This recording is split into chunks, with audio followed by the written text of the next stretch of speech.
लागे छी अहाँ लाजवाब ये मोर दिलबर जानी। लागे छी अहाँ लाजवाब ये मोर दिलबर जानी। लागे छी अहाँ लाजवाब ये मोर दिलबर जानी।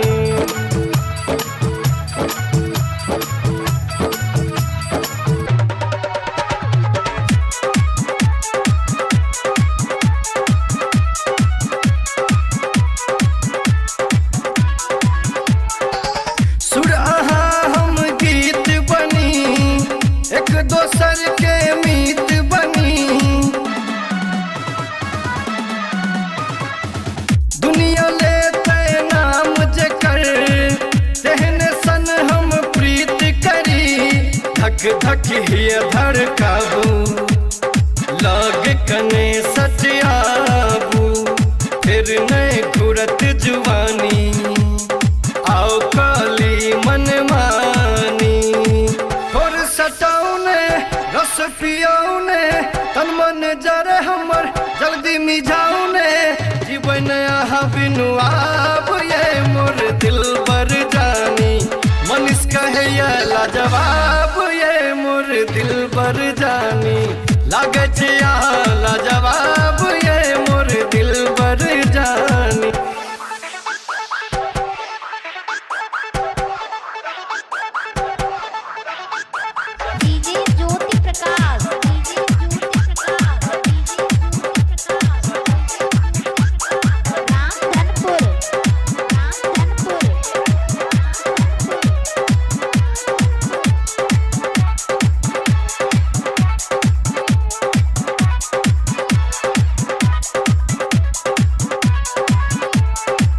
धरती पर छी चान अहाँ मन बसल अरमान अहाँ।